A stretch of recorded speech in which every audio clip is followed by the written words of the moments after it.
Street is blocked between Kenneth and Cullen Avenue due to reports of 2 people shot. In Lincolnwood, an injury accident at Pulaski and Devon. Making your way out on the Bishop Ford, solid off the Ryan down to 103rd with a crash blocking the center lane. That delay spilling over onto the outbound Ryan, which is jammed solid 43rd to the split. Downtown out to 95th, 49 minutes. Inbound at 25. Eden's in from Lake Oak Road at 31, hitting the brakes at Dempster.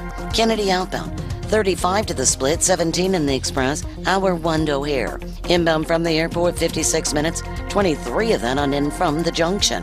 That's traffic. I'm Mary DeBadges.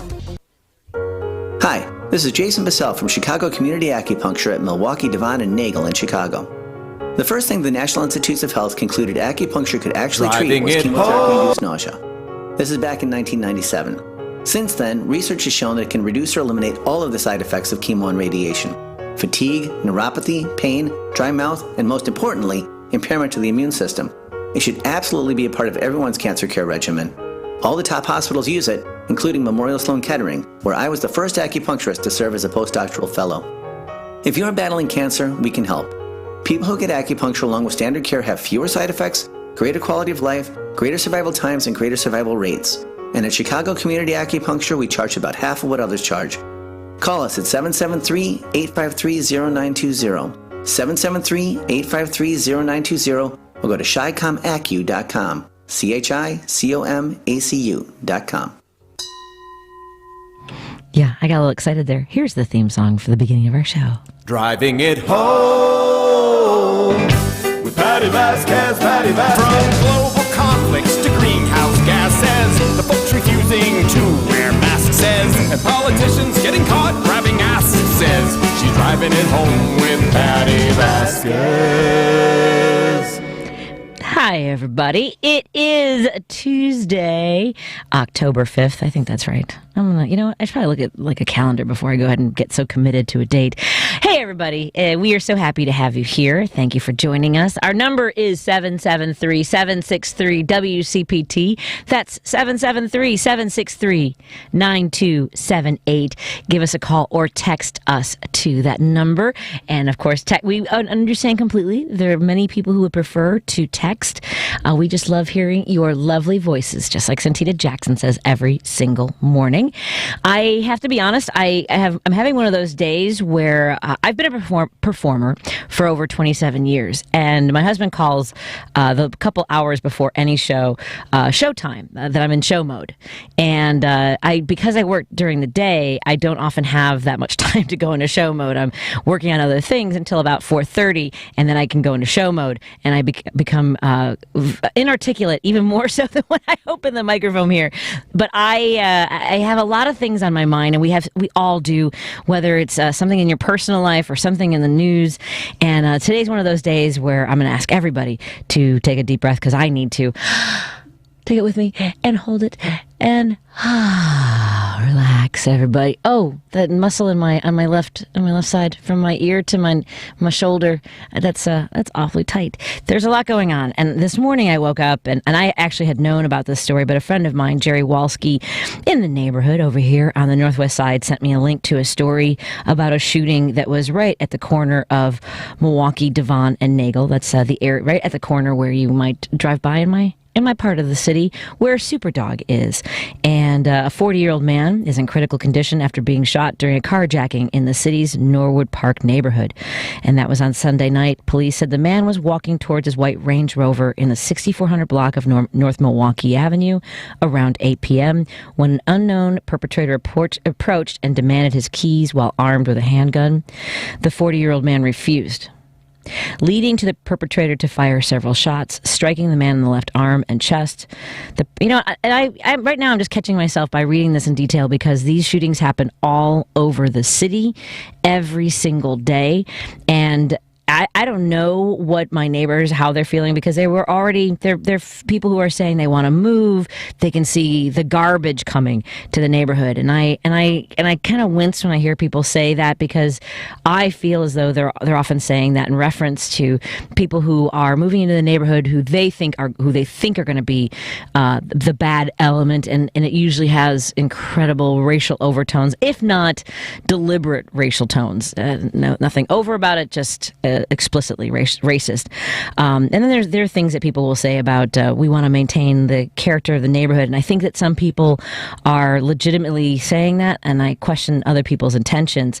When I see a story that happens in my neighborhood, because we often, for decades, we have seen shootings and thought, you just figure it's on the south side, on the west side, and people have, for the most part, the sense that I get from people who use dismissive language and say things like, they'll say them. They often say them, that you can't teach them anything. You can't control them. I was listening to another host on a different radio station. I do that sometimes to see what people are saying, to kind of get a sample of what's going on, what conversations are happening. And I heard another radio host, one of whom I actually used to work with, talking about how, I don't know what they need, but maybe they do need a curfew. And it was so, first of all, who is they? And I guess, it's a shorthand of saying the city or they should do that. I don't know, but it drips in white supremacy. It just does to me. And maybe I'm listening too hard into that. Maybe, and that's what we all kind of do, don't we? I mean, that's, everyone hears from their own frame of reference, their own perception of what someone says, regardless of the intention. So you can hear me say that and assume something about me. I'm just working through these thoughts. So anything, I am, again, that's what I insist is what a progressive is somebody who is willing to listen and have conversations. It doesn't mean that just because you present us with your ideas or what your idea of the truth might be, it means that we're willing to have those conversations, and when presented with reality and facts and science and what is undeniable truth, we are willing to adjust our opinions accordingly.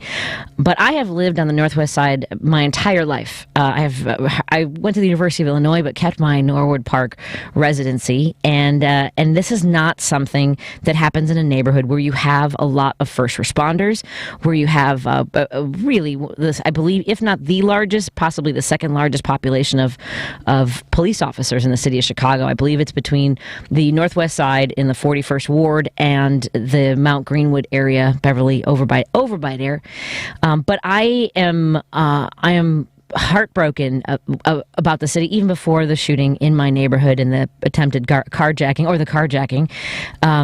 It has been hard when people ask me, do you feel safe?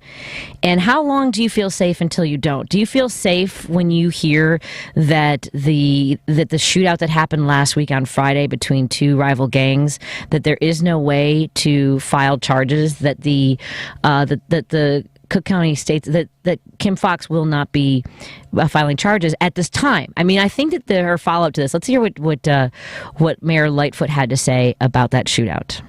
She's got to explain to the public why, given that evidence, a pod camera right there that captured the entire thing, police officers on the scene, a uniform squad car there, why that isn't enough.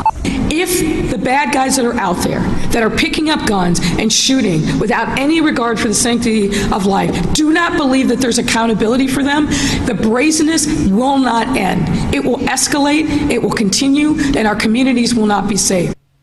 And that's something that I've been thinking about, too, is the brazenness, because we saw that shootout in Fulton Market. This was another shooting on Friday in front of some homes. And actually, you can see police arrive on the scene. Oh, Steve from the Gold Coast dropped out. I was just going to go to... I did. Okay, let's see what you did. Okay. Call back if you want, Steve. I was just about to put you on the board. Oh, he probably thought that he was on and then not. I did. I was good. Okay. Hey, Jim, how are you doing today? Hi, Teddy. All I want to say is, when I was a kid, I went to the West Side Gangster Disciples. There's only white guy there. Partied all night, no problem. Now, my friends who were heroin addicts would buy from Mexican Street gangs on 18th Street, and then they would buy heroin on the West Side, and I imagine the South Side had their drug markets. Now, to shoot people, there has to be some motive behind it. My uncle's a homicide detective. He'd say, what would be the motive? What's the motive of this murder? Well, there has to be a motive. If there's not a motive, then people are just crazy with a gun. My point being, as long as drugs are being pushed by, you see Mexico's all up for grabs. People are getting murdered left and right by drug cartels. And we have an insatiable appetite for drugs in America. We always have, and we always will. And guns. So, did you see this story? Well, guns should be outlawed. I mean, Australia has the best way to do it. I have friends in Australia. If you want a gun, you have to go into the police station and tell them why I want this gun. Wow. Because they're not going to let anybody get a gun. No, after they had a couple of shootings there, they're like, it's over with, And when I had a friend who went to Ireland every year, and he'd say, for Christ's sake, he'd go into a saloon, and they'd say, is this right, Tom? Are these people really get shot? And this is going back to the 60s, 70s, 80s, 90s. I mean, we've always had a terrible shooting problem here. Absolutely. As long as guns are available to everyone, and the Republican Party pushes guns, you heard on their radio stations. They push guns for kids, 14-year-old girls. Come out to the range and shoot a couple of guns up. And the truth is, even hunting, people got diabetes in America. We have an epidemic of diabetes because of the fast food stands. Nobody hunts anymore, for elk or nobody's out there cooking their dinner from the forest. Right. So, I mean, why we need guns, I have no idea. And that Second Amendment was written in, 1775? I mean, are we ever going to get over this? And when it took you about 5 minutes to load a musket, too. You got to get the gunpowder in there. Yeah, get the... I mean, the Republicans, when the NRA is probably elected so many candidates because they want people to have guns. They want everybody to be afraid to get another gun. Well, that's my concern about trying. I don't think that we can ever outlaw guns, and not that at this point, it just feels like the cat's out of the bag. I don't know how you put that genie back in the bottle and all the other metaphors that I can use. Well, I honestly, God, ever since, I saw so many accidents with guns. I had a good friend, I didn't know the gun was loaded routine, where he picked up an unloaded gun and shot a friend of mine in the head. What? Yeah. He picked up a gun and he shot him in the head. He didn't think the gun was loaded, right? That happens all the time. It does, I know. It happens all the time. I'm so sorry. Another friend who was getting on a boat with his dad, and his dad threw the rifle into the boat and shot him in the head. Wow. My point being, I've never seen anything good happen with a gun. Never. I've never seen anything good result. It's only an instrument to kill people. That's all it is. Right. Australians banned them. Ireland doesn't have any. Any civilized place doesn't have guns. That's all it's doing. You don't get shot. You don't get shot in Australia or New Zealand or Ireland or even Spain or anywhere else. You don't get shot. Right. You don't get shot in America because they sell guns. Anyway, and you always get me going, Patty. I don't know why. I feel like somehow I knew you. You know what I mean? I feel like somehow I know you. You know what I mean? And I can't stop talking. Anyway, Steve, how do you think Jim, how do you think my husband feels? No, I know. You like induce some, we're like going off the rails here. Anyway, Patty, thanks a million. Thank you so much, Jim. Have a great rest of your day. We're going to take a break here and get back to our phone calls. When we come back, we got Steve from the Gold Coast and Don from the South Side on hold. Let's take a break here. You're listening to Driving at Home with Patti Vasquez on WCPT 820. The number is 773-763-9278. Go ahead and give us a call and get fired up like Jim, because that's what I do for folks. Rick Unger. You've got Republicans out there complaining about the way that Biden is handling it. They think he's being too silent. All right, then tell me what you would do. To me, the right answer has probably always been to acknowledge that all the things that we've done have not succeeded in removing the communist government from Cuba. Rick Unger, weekday evenings at 6, right here on WCPT 820, Chicago's Progressive Talk. On the battlefield, there's a saying America's military men and women live by. Never leave a fallen warrior behind, ever. Off the battlefield, Wounded Warrior Project operates with the same goal. Wounded Warrior Project was created to help our men and women returning home with the scars of war, whether those scars are physical or mental. Wounded Warrior Project. We never leave a fallen warrior behind, ever. Learn more about what we do at woundedwarriorproject.org. Hi everyone, Tooth 19 here. Did you ever wonder why in a world as advanced as ours, where common man can travel to space and back, why we can't provide an easier way to do dentistry? I wonder all the time. I would love to have a dental appointment that's fast, no noise, no anxiety, no gagging, and no bad tasting stuff. Well, the staff at Total Dentistry told me that's possible with sedation dentistry. It's a calm, relaxed way to get treatment. So those worries, like gagging or anxiety, become minimized by the sedation. And for those with busy lifestyles where 4 to 5 appointments isn't practical, one-day dentistry with sedation is the perfect solution.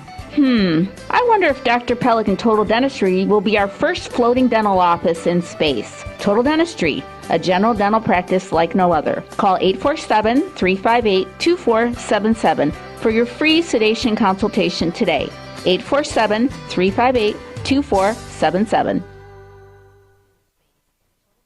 Patti Vasquez is taking your calls now at 773-763-9278. Driving it home with Patti Vasquez now on WCPT 820. Coming up after 5:30, we're going to have Just John Seager talk to us about population, not population control, but how the birth rate is dropping. We're at the lowest rate since we were in the 1930s, and how we might have an opportunity to address a lot of societal issues. But this is your conversation. You can call us anytime, even when I'm talking to John. You might be on hold for a little bit, and hopefully not too long, and hopefully you don't hang up the phone like Steve did or drop the call. Hey, Steve from the Gold Coast, how are you doing? Fine, thank you. And I think you raised a really important point here with regard to what's going on, not just in Chicago, but nationally. We're seeing the kind of rise in violent crime that we haven't seen in decades. Now, obviously, that's linked to the unrest that's due to COVID, young people not being in school, the economic unrest. All of these things are part of this process. But the fact is that in a city like Chicago, we've had a lot of violence for a lot of years. The difference is, I think now, that why you're seeing a lot of outcry is because some of this is starting to make its way into communities where it was not before. Right. And quite frankly, I'll give you an example. 2 years ago, Auburn Gresham had about 148 homicides. That same year, 2 homicides in Lincoln Park. So, we can't just act as if, the city of Chicago is one homogenous crime zone. Nope. The fact is that there are parts of the city where it's much more dangerous to live. Yes. And as I said, at this point, that's starting to creep into neighborhoods. I'm here on the Gold Coast. We had an exchange of gunfire here on Dearborn in the heart of the Gold Coast this past weekend. What was essentially, by many measures, an assassination. And when you look at the breakdown with regard to who's committing these acts of violence, yes, there is a racial dimension to this. And unfortunately, I think people are exploiting that fact. It's not that any particular group, ethnic, racial, or otherwise, is more disposed to be criminal.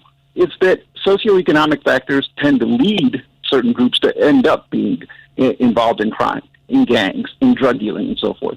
So we need to address the roots of those things.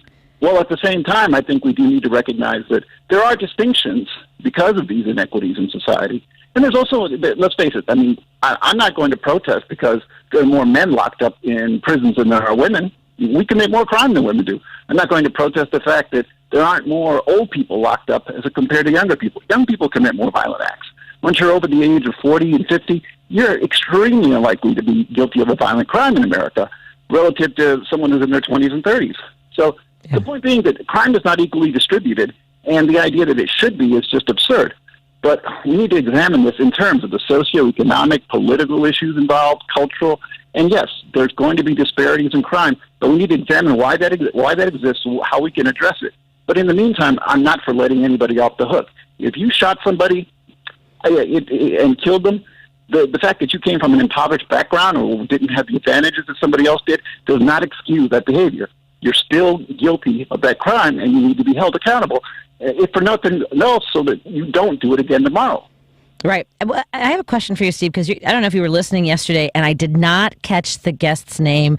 A woman talked about how she's a conservative, and she was talking about how you and somebody else often call her and are dismissive and all these things. And she was saying that Democrats in Chicago have been in control for a long time and have done nothing for those communities. She's a black woman, and she was saying that, that we, the Democrats, talk about all these programs and then do nothing for those communities. What would you say to something about that, considering that your name was invoked? Oh yes, I remember her. I mean, she had some show, I don't know on which station. Apparently, we had that exchange because basically she was offering up all of this commentary. I mean, for people who don't know it, my field is public policy. I hold 3 degrees, including a doctorate in political science. And I did question her educational background because, I don't know, call me crazy. I think if you want to practice medicine, it may be a good idea to go to medical school. If you want to practice law, I may question whether or not you went to law school.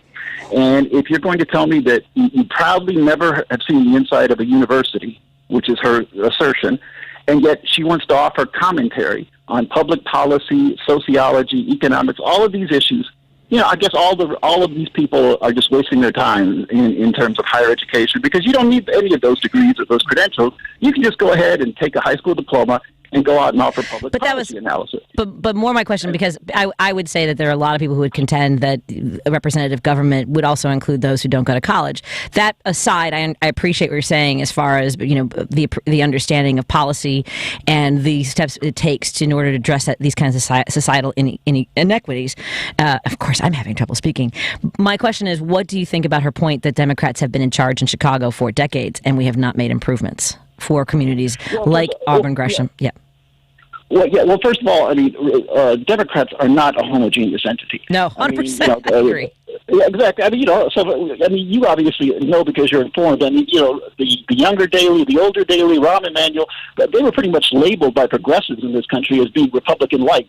If not out-and-out Republicans. I mean, the heading, the title heading, however you want to call it, a Democrat in Chicago, isn't really meaningful relative to policy because, That's fair. The Democrats do control, every major office in Cook County. Okay, and that's just going to be the case and has been the case for a long time.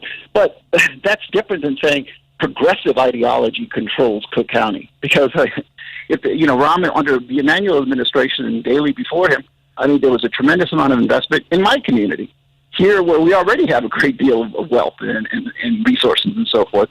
So when you say, well, this is what Democrats did, no, this is what certain Democrats did. Right. Not necessarily progressives. And to say that, we haven't made progress. In the 3 years prior to 2020 and COVID and everything else and the unrest, we saw almost 40% decline in murders in Chicago. That was an impressive statistic with regard to how much we were able to lower crime. Not just murders, by the way, other violent crimes, nonviolent crimes. So Chicago was heading in the right direction. But now all of a sudden that things blow up in the wrong direction for all the reasons I listed and others. Now we want to start the blame game. And don't get me wrong, I think that Kim Foxx, is well-intended on a lot of things, but quite frankly, I think that some things I would take her to task on in terms of how she's addressing some of the focus of who's getting prosecuted and for what. Right. And it's been a perfect storm in which you had bail reform. She's not responsible for bail reform. So let's be clear on that, but she gets the blame for it. Tom Dart didn't want to see lawsuits piling up outside of his door with regard to people being incarcerated at Cook County Jail. You don't get a room like at the Hilton, your own. If you have a lot of people there during the pandemic, you're going to get outbreaks, you're going to get deaths, you're going to get sickness, and he didn't want that. So we weren't putting as many people behind bars because of it. And then also you have Kim Foxx's office. Additionally, we're down 1,000 officers in the city of Chicago. So we just don't have the capacity to put people everywhere that everyone wants them. Everyone's calling their alderman every day. Oh my God, this is happening in my community. Send more officers. We can't make them. We can't grow them. This isn't Starbucks. We can't run overnight and simply send you out 20 more baristas. This is a job that requires a lot of training and a lot of experience and support, and they also need a lot of support. Steve, I gotta go to another call only because I have a couple minutes left. But do you mind if I go to Don on the South Side? Go ahead. Have a great day, Steve. Thank you for your perspective and also the distinction. Oh, the distinction of wow. I fired everybody. Jim's not the only one. We also have Don on the South Side. Hey, Don, how are you doing? Hold on. Let me make sure I got you. Nope. Sorry, Dave. I got you in a second. Don's been holding for over 12 minutes. Hey, Don, thank you for holding on. What were you thinking? What's your thoughts? No problem. Well, this caller kind of hit on target with a whole lot of stuff and basically said everything I was going to say, so I have nothing to say almost. Oh, no, I'm sorry. That's okay. He was very good, though. I liked him. I liked him a lot. He gave a lot of good information. So, excellent. Steve, I think you said the same, but he was right on target with a lot of stuff. Now I'm thinking of what to say since I got lucky enough to That's okay. No, but, I appreciate that. The phone's up. One story. Yes, go ahead. Okay. 2 callers ago, a guy talked about guns, and I don't think, I don't like automatic weapons and people having, I don't think people need to own machine guns or anything like that. But I do, I know I have friends in Democrat and Republican, both parties who are hunters and live in Michigan. And they do, they'll shoot a deer, take it to the butcher, and they have steaks for the year. So I think it's always going to be around, kind of like you said. Yep. I think that's good. And it's a funny story is my son and I, when he was 16, we went to get a .22 rifle, like the old cowboy-looking gun, just to go up to the farm and shoot stuff, cans and things like that. And we were at Cabela's in Indiana, right when you go over the expressway there. And they were used guns. They're real cheap. And I said, here's some real cool-looking, cowboy-looking good handguns we can buy cheap that are 22s, and you can learn gun safety on the farm and all that and how to shoot. Then we lock it in the safe when we go home. It doesn't get to anybody. Well, the ironic thing is a guy in Indiana says, you can't buy this because you're from Illinois. And I said, how come? He goes, well, it's a cheaper gun, and it's made with a cheaper metal, so Illinois won't Chicago outlawed it because they thought it would cut down on gun shootings. This is about 5 years ago. I can see how well that laws work. Exactly. So I just thought that was ironic. Yeah, no kidding.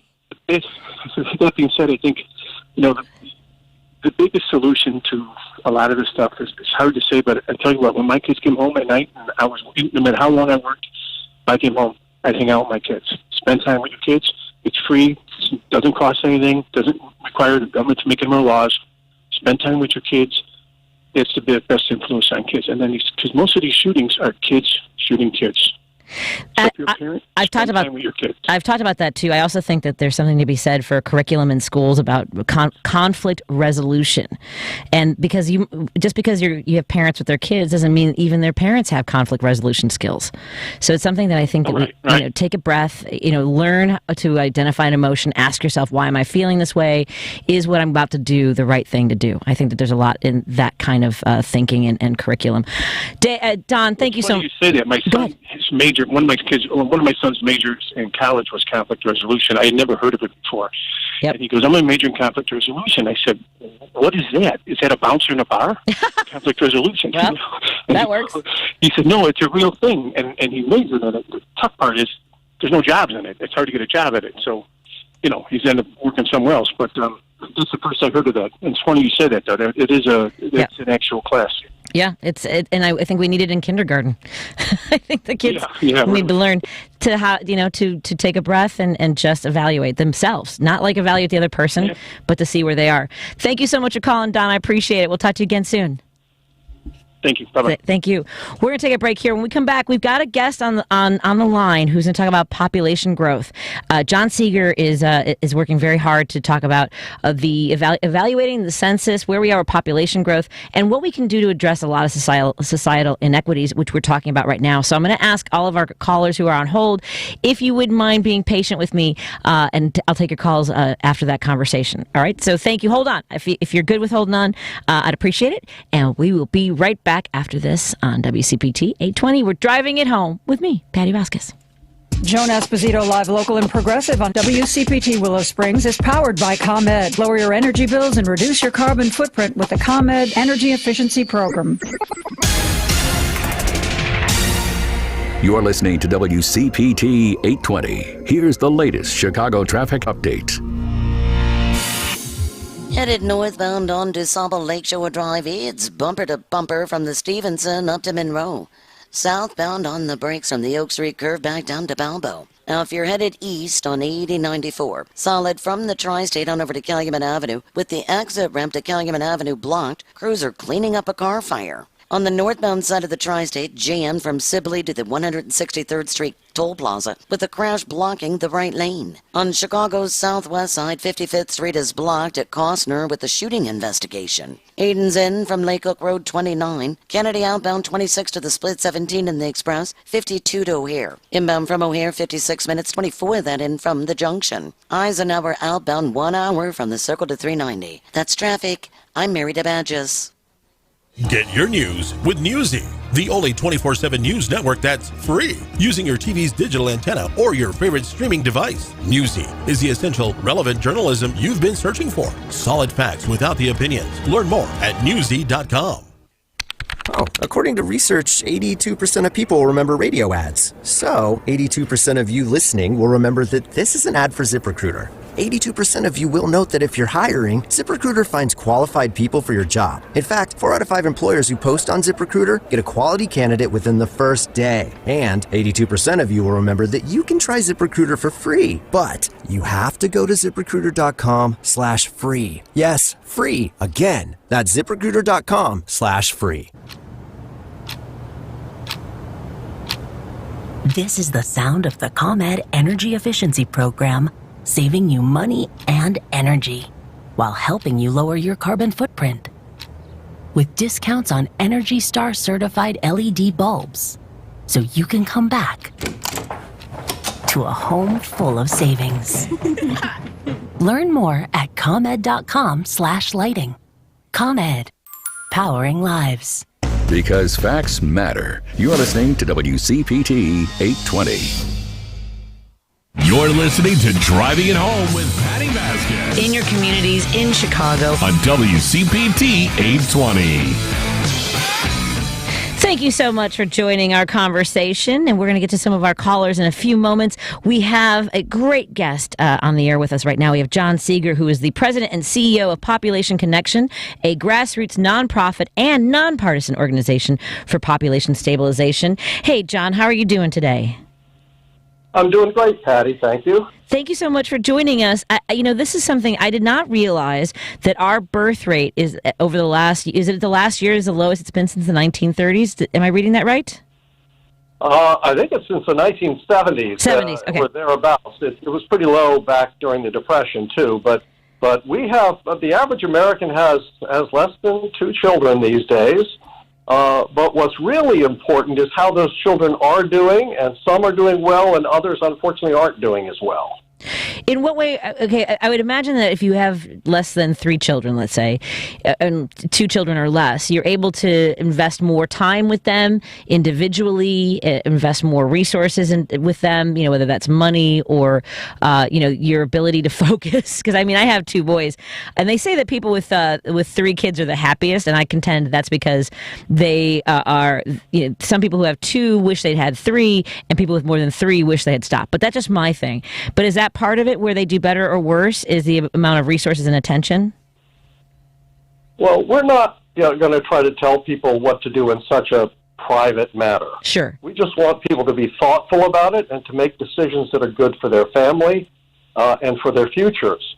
The challenge here is that for millions of Americans, they're still being left behind. We have had, and I say have had for a reason, more than 10 million children trapped in poverty.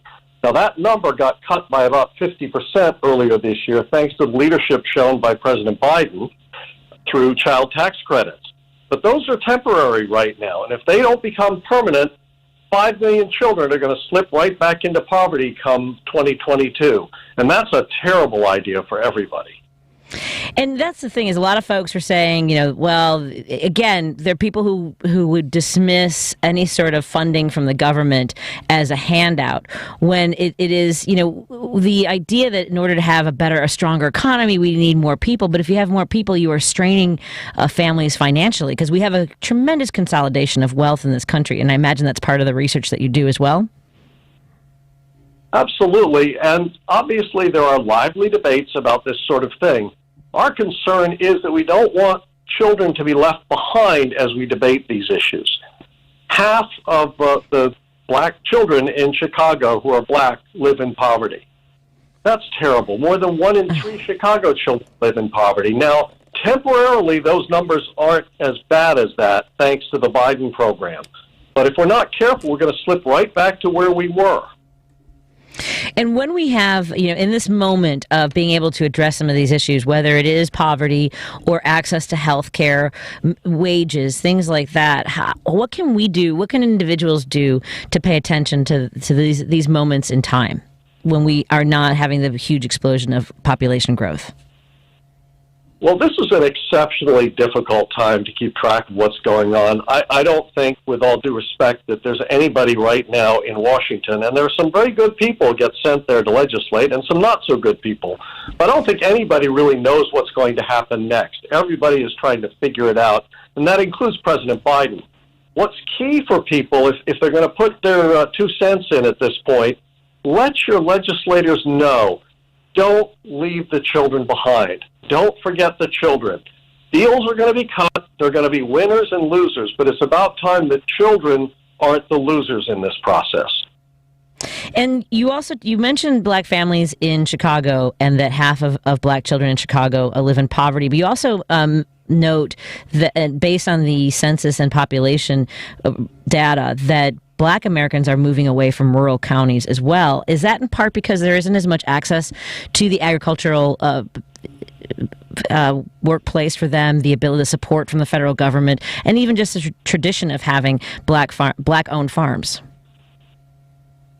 Agriculture for small farmers in this country is in terrible shape. If you own a mega farm, a huge industrial complex, you're probably doing all right. But the small farmers who struggle to eke out a living on a few acres have really been left behind. This is something that Senator Sanders has talked about as well, to his credit, that we need to think about our urban areas, but wherever you live, it's your home, and there ought to be a way for people to be able to stay where they live and be productive where they are, if that's what they want to do. Certainly we have enough resources to do it. If we can send billionaires off on space junkets every few days, surely we can figure out a way to keep a family who wants to stay on a farm on that farm. I would think so as well. And I know that one of the biggest growing populations in the United States is the Latino population has been booming across the country, and that's not strictly through immigration. And my mother came here in 1968 from Mexico. There used to be a not just a pipeline, but there was an effort to attract immigrants from Mexico in order to join the workforce. What has changed since that time? One of the big changes in terms of Mexico is that women in Mexico now have small families. Back in 1970, they had about 6.7 children each. Now they have just over 2 children each. So there are more opportunities these days in Mexico. It's not a perfect country. No country's perfect. Not our own, not Mexico, not anywhere. But with smaller families now in Mexico, you're seeing actually reverse migration. You're seeing more people who were born in Mexico over the last few years returning to Mexico than coming here. Where we're seeing the great surge these days, and we've all read about it, seen it on TV, is from Central America, where people still have very large families and there are terrible problems. One thing we could do to really be helpful is to carefully provide resources to people, not necessarily to the governments, but to people in Central America who are trying to better themselves so that they'll have more opportunities. Everybody ought to have at least the option of staying where they are if that's what they want to do. Oh, no doubt. Yeah, I mean, people, look, my mom would not have come here had there been opportunities for her. As you mentioned, for women, it is not, in the 1960s, she was divorced with 3 children and wanted to do better and knew that there was something better. She only came here to learn English, and when she realized that there were more opportunities for a divorced woman in the United States, she stayed. So decisions are made that way, but I know that she misses Mexico, especially during the grips of cold winters, like a polar vortex. But, you know, she made those decisions based on what the opportunities were here. And I appreciate that sentiment that people should be able to stay where they are. And I imagine a lot of your data also reveals how population growth or the contraction of growth affects our ability and our impact on the environment. What are your thoughts there? Well, I just want to note that we have something in common. I'm the proud son of an immigrant as well. And my father came here because there were opportunities here. And he was willing and lucky enough to come here and worked hard to make the best of it. So immigrants are an incredibly great resource. When you look at so many urban communities, what's driving the energy in those communities are people who've come here and are trying to make a better life. The challenge for the environment these days is really global. I mean, there's no such thing as, when we think of warming, we think of global warming. Certainly it affects every place. But when you look at one of the challenges behind the climate challenge, you discover that there are hundreds of millions of women in the poorest places on earth, most of them, who don't want to have more children but lack access to contraception. They lack access to basic family planning. And it's not, again, about telling them what they should do. It's about giving them the opportunity to have the lives that they want for their own families. If we could do that, they'd have smaller families by their own choice, and that reduces climate pressures, and we all benefit from that. I think we all benefit from your insight and your perspective, which essentially are the same thing. Sometimes just throws together, and I apologize for that, John. I really appreciate the hard work that you do. How can folks learn more about your organization, Population Connection? I know that you've changed the name recently, but can folks support the work that you do and learn more from your research? They're welcome to do so. They can go to populationconnection.org, and if they poke around a little bit, they'll have no trouble finding my email address. If they want to tell me what they like or don't like about what I have to say, I'm always glad to hear from people, and I'll get back to them. Well, I really do love the work that you do in talking about our quality of life, whether it's here or globally. And, well, it is, our lives are global now because we have an impact on each other every single day, and I'm grateful for the work that you do and would love to have you back on the show sometime. Thank you so much, and let's put the kids first. Let's put the kids first. I think that everyone can agree on that. Let's put the kids first. Thank you so much. We've been talking to John Seager from Population Connection, and we'll have you back again soon, sir. Have a great rest of your evening. Thanks so much. Thank you. I'm going to take a break here and get to our calls. We got Dave and Matt and Joe and Jan on hold. I feel like I feel like Romper Room again. And all of our friends on WCPT's Facebook page. When we come back, we're also going to be giving away a pair of 3-day passes to Wizard World. So I'm going to tell you all about that when we come back. Be ready to call. I haven't said it yet, so don't call now because I have people on hold right now that I want to talk to. And then I'll give away the tickets. I promise. All right. Talk to you in a moment. Joan Esposito, live, local, and progressive. If we don't get a significant part of the unvaccinated population of this world vaccinated, sooner or later, the virus is going to figure out how to defeat the vaccines we've gotten.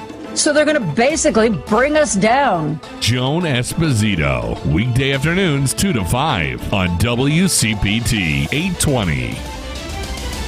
Well, the Democrats are fighting amongst themselves. The Republicans are still trying to overturn the 2020 election, and the Fed is going to stop easing money next year. So what could you do, you ask? Time to buy that new home. Or if that doesn't float your boat, it's definitely time to refinance. Call me, Scott Silberman, at 847-423-0301 to discuss your financing needs. For purchases, I will run you through automated underwriting so you will have a solid pre-approval when you start looking. Realtors really love that Oops.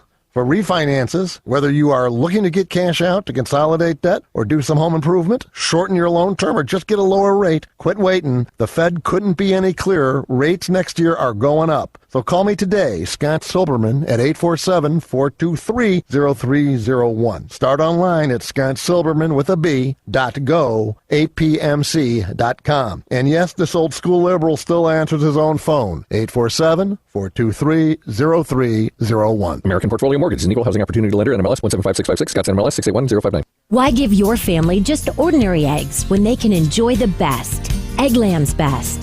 The only eggs with more fresh and delicious taste, plus superior nutrition compared to ordinary eggs, with 6 times more vitamin D, 10 times more vitamin E, 25% less saturated fat, and 38% more lutein. Because the way you care is anything but ordinary. Only Eggland's Best. Better taste, better nutrition, better eggs. Patti Vasquez is taking your calls now at 773-763-9278. Driving it home with Patti Vasquez. Now on WCPT 820. I am taking your phone calls. I feel like that scene from Die Hard 2 where we've been racking and stacking them on the phone lines because you guys have all been on hold for a while, circling the airport, waiting for us to light the runway. Okay, I don't know why I went with that metaphor because you guys have been on hold. I'm taking you in the order of the longest that you've been holding. Matt's been on hold for almost 20 minutes. Thank you, Matt. How are you doing today? Is this still Patty's show? I thought I was listening to the Stephanie Miller show. It is still the Patti Vasquez show. What's up, Matt? Patti Louise Vasquez, let me tell you, and I'm going to say this as much as I can. WCPT, I know you're listening. This lady deserves 3 hours a day, if not more. Now, I realize that she's got a family, and I realize she does stand-up, and I realize she has like 42 different things going on in Springfield. I understand all of that. But you need to keep her on this station for as long as possible. Ricky Hendon is gone. Make her the face of WCPT. You can do this, WCPT. Oh, man. You have one job right now, and that's to do that. Anyway. I love my little corner of radio right now, Matt. This is a wonderful corner of radio, and I get to take calls like yours, and that's very kind of you. What else were you thinking? So, we are turning into the OK Corral. Yeah. And I'm a Lyft driver, and I drove somebody home today, and he lives directly on the corner of where the Fulton Market area, Grand and Milwaukee, happened, and they're attempting to move out because I believe it. They just can't risk it happening again. And apparently, and this is a fun thing, if you drive down Milwaukee, you can still see the dried up blood of where somebody was shot. Sure. So it's insane. And look, cops are doing their best. I'm not saying all of them are great, but some of the cops are doing their best, and they need more. They can't be everywhere in the city. They can't. And something's got to be done about these gangs because I was carjacked in 2018. Oh, my God. Part of a gang initiation. Yeah. It happened on the edge of Logan Square. Oh, and how terrifying. The cops never caught him. And they barely did anything, but that's besides the point. So something's just got to be done. And Patty, honestly, if you weren't so busy, I'd say run for mayor. But yeah, no, that's not my. I got a lot of stuff to do and a lot of learning to do before I even ever think about that. But you know what? Every time someone asks me to run for office, I wouldn't rule anything out. But I love where I am right now, so I'm not going anywhere. At least not till 6 o'clock. Then I got to go home. Oh, God, don't say that. Say. Much love, everyone. Take care, Matt. Thank you so much. Since we cleared that line and a couple lines, let me go ahead and say this. We are giving away a pair of 3-day passes to Wizard World. Wizard World is back at the Donald E. Stevens Convention Center. Come see your favorite superheroes, authors, actors, and more. Tickets to Wizard World are still available at wizardworld.com. Wizard World is following COVID precautions, so vaccination cards are required for entry. Contests running on WCPT are open to listeners 18 or older and residents of the Greater Chicagoland, Northwest Indiana area. 1 entry per person, 1 winner per household. Void where prohibited by law. Listeners may only win or qualify to win once every 30 days. Complete rules are available on our website at WCPT820.com by clicking to the contest tab. Now you know that some of us actually can read that fast in real time. So we're going to take the second caller because the lines are so full, and I don't want to make people. So just quick, if you want a pair of 3-day passes, this is for Friday, Saturday, and Sunday. We're very excited to have the opportunity to share these with you. It is so much fun. So I want to, as caller number 2, and Lady B will take that. I forgot to mention yesterday that Jason won, so that was exciting. Right now we've got on hold, let's see who wins. It's going to be Dave from Hoffman Estates, and thank you for that article about the electric vehicle cars. So I'll share that with Tom Appel. Yeah, great. Hey, when you've been talking about the guns and all of that stuff, here's a sobering fact. Since 9/11, or whatever you call the global war of terror and all of that stuff, 30,177 GWOT vets and that have died by suicide compared to 7,057 who died while deployed in support and stuff. So in other words, a 4-to-1 ratio. And the suicide rates for both vets and the active duty are outpacing those of the general population. And obviously the biggest one is the gun ownership, and this is personally owned. Weapons are the top method of suicide among service members. 64% of active duty deaths, 75% of reserve suicides, and 80% of National Guard deaths are by firearm. And roughly 90% of those involve a personal weapon. And this is comparatively in U.S. residents of similar age, firearms are used in 44% of suicide deaths. And they're saying that the research tells that storing a loaded firearm at home increases the risk of dying by suicide up to 4 to 6 times.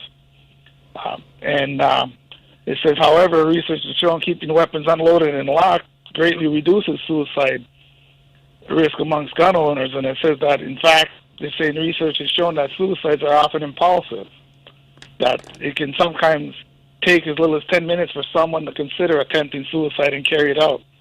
And therefore, the harder it is to find the means, the less suicide will occur. Right. I know you and, like myself, we are alumnus of that sad club, of having somebody, commit suicide, that loved one, and that,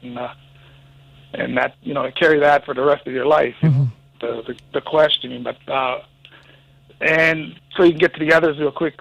A couple of years ago, there was, when Trump was still in, there was, they didn't report much about this during Trump's trade war and the tariffs, but there was a rash of a lot of farmers committing suicide because they were losing their farms and whatnot. And now when we've had drought in one areas and floods in the other, I haven't heard if things have gotten any really better for them, but nobody's posted anything if the farmers, if there's still a large, farm, suicide rate. But anywho. Yep. It is that hopelessness. And I think that, both what you're talking about with veterans not having access to services or feeling like you're isolated and alone, and the proliferation of guns, accessibility to them. I think those are all great points, and I appreciate you sharing some of that sobering information with us. Yeah, sadly. Yeah. Anyway, but let me get off so we can get to the others. All right. Thank you so much, Dave. Always great to hear from you. Have a great rest of your day. Joe from Evanston has been on hold for a bit, and I appreciate your patience, Joe. From Evanston, how are you doing? Thank you. I'm doing great. The reason I called was earlier I heard that awful canard about how Democrats have been in control of large cities and they haven't done anything for the residents. Right. What would happen if a Republican took over? Okay? One example I heard on Santita Jackson's show yesterday morning. They would make it extremely hard for people to apply for benefits, if not denying them outright. Look at Florida and Alabama. Oh, Alabama, here's money for COVID. Oh, we're going to build prisons. So I just wanted to call and make that point. Well, and I think that there would be a lot of privatization of pretty much everything would be the intention. There would be a lot of things that I think would... it would be about not helping people. Exactly. Which is what they're saying Democrats aren't doing now. Right. Because we all don't fall in lockstep. We do need to discuss things. We're like herding cats, but at the end of the day, we do our best for people to the best of our capacity. And it's not, there's a lot of things that aren't at the city level that are certainly out of the control of mayors. And look, most of these are cities that are in rural areas where, like in Springfield, they blame Chicago for everything. But without Chicago, you don't have the same kind of economic presence that we have. So thank you so much for that, Joe. I appreciate it. All right, bye. Thank you so much. And Jan from Oak Park has been on hold. Hey, Jan, how are you doing? I'm good. I'm almost afraid to even say anything after this last guy spoke. But don't be afraid. I just want to say something. I just want to say something about the Democrats. Okay. I lived on the South Side until I was 18. My folks still live there. I live in Oak Park now. And I've seen such a decline on the South Side and the West Side, and I'm in my 60s. The Democrats, in my opinion, have not done their due diligence for the people of Chicago. Crime just didn't increase in Chicago. for the good people. And there are good people on the South Side and West Side who have been terrorized by drug dealers, gangs, and unethical politicians who don't give a hoot about them. Now that crime has expanded to downtown and the North Side, it's a problem now. Exactly, and I take issue with that as well. Go ahead. Exactly. Now, any good politician, if we have any progressives, anybody, there are 12,000 empty, vacant lots in the city of Chicago. 12,000. Somebody needs to take hold and say, wait a minute, let's start building these communities up. In Chicago, the school system's not that great. Fix it. There's so many things that could be fixed that are simple. So that's what I just wanted to say. And I want to say one more thing. I like your show. Love you. Oh, thank you. And Jan, I agree with you. I think that the point that Steve made about Democrats is that we're Democrats as a party, as a label for the people who've been in charge, don't necessarily reflect progressive, those who are trying to fight for housing that where people can stay in their homes. And I would say you're right about the fact that progressives need to step up and do something about housing in all communities. But it seems as though they only go with developers who will put something on the Northwest Side, which is great too. But you're right. Why aren't we investing in places where we want to build up? We want to have supports, whether it's mental health, education, economic opportunities, jobs, all of that. I think that you're right, Jan. We have turned our backs. And I think there are people in my community that would just as soon wall off the city, the south and west sides of the city and just say we're just downtown on the north side. And that's not humane. And you are our neighbor. So thank you. Thank you, too. Great show. Thank you. Have a great rest of your day. I've got only a few seconds left for our last caller, which is poor Roosevelt. Roosevelt, you're last. How are you doing? I've got like 20 seconds. Not even. Lady B's like, no, the show's over. Go ahead, Roosevelt. You got 10 seconds, 20 seconds. Okay, 10 seconds. When you talk about handouts, you got to talk about corporate welfare. Yes. They get the money at both ends. They get tax breaks, permanent. Remember, Trump gave them permanent tax breaks, and then they get subsidies from the other side. And nobody talks about that. Yep, it's capitalism for the wealthy and welfare for capitalism for us and socialism for them because they get all the handouts. You're absolutely right. I got to go because Rick Unger's up next. Thank you so much, Roosevelt. Always great to hear from you. Have a great rest of your day. Thank you, everyone. Rick Unger's up next. Hi, Betty and Larry. Seriously, they never let me know how dinner is. All right. See you guys tomorrow. Have a great rest of your night. Thank you, Lady B, and everybody here at WCPT. Dwight, do you need me to push? If you're looking to refinance your existing home, you need to call Team Hochberg, your trusted local lender. Billy, married, 2 kids, living in an $800,000 home, called to do a cash-out refinance to pay off credit card debt he accumulated after losing his job. Team Hochberg